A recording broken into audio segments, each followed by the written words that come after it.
Assalamualaikum warahmatullahi wabarakatuh. Perkenalkan, nama saya Renata Wahyu Zahran, mahasiswi dari Universitas Sultan Agung Tirtayasa, jurusan Pendidikan Kimia, angkatan 2020 kelas A. Saya dari kelompok 10 akan menjelaskan tentang ilmu pengetahuan dan teknologi dan seni dalam Islam. Materi ini saya dapatkan dari buku Dinamika Islam, mata kuliah Seminar Pendidikan Agama Islam dengan dosen pengampu Bapak Iwan Ridwan, SPDI, MPDI. Pada materi ini terdapat subbab materi, yaitu yang pertama, konsep ilmu dalam Al-Quran.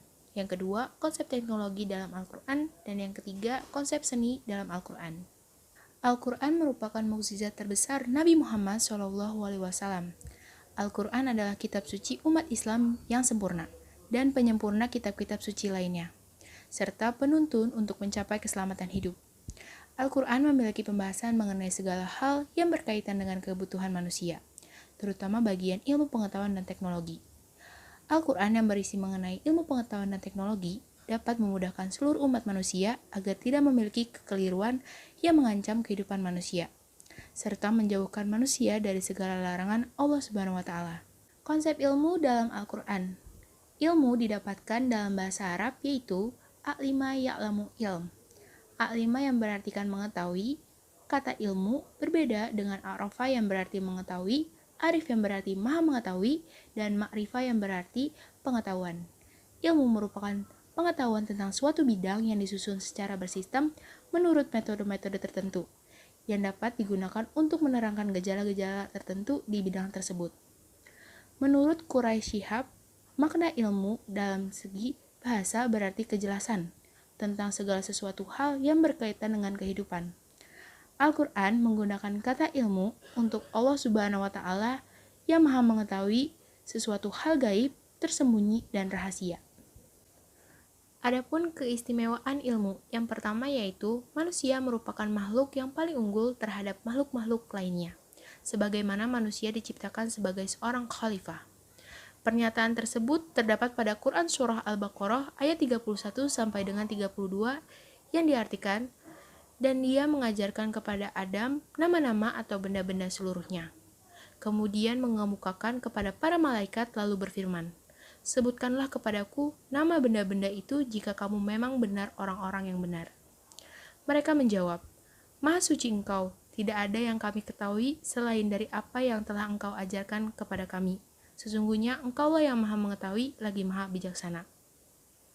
Yang kedua, yaitu manusia memiliki potensi untuk meraih dan mengembangkan ilmu atas izin Allah Subhanahu wa Ta'ala.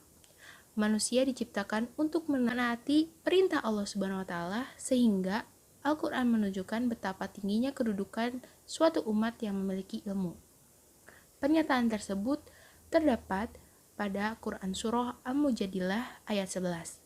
Yang berarti, wahai orang-orang yang beriman, apabila dikatakan kepadamu, berilah kelapangan di dalam majelis-majelis, maka lapangkanlah, niscaya Allah akan memberikan kelapangan untukmu.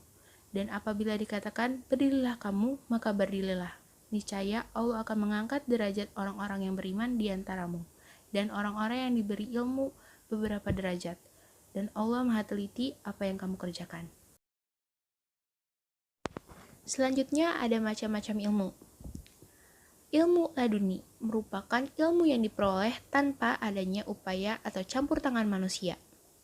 Yang kedua yaitu ilmu kasbi merupakan ilmu yang diperoleh karena adanya campur tangan dan upaya manusia.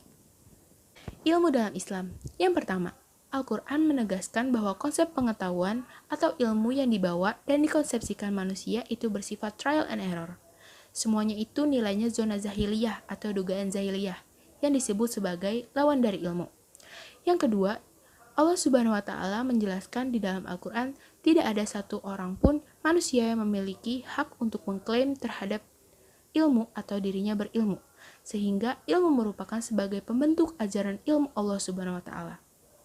Seperti yang dijelaskan pada Quran Surah Al-Muluk ayat 26, yang berartikan sesungguhnya ilmu hanya pada sisi Allah.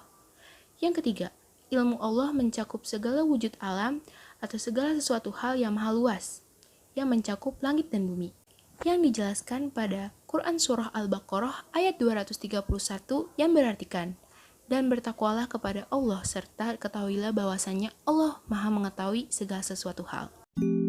Sekian materi yang dapat saya sampaikan.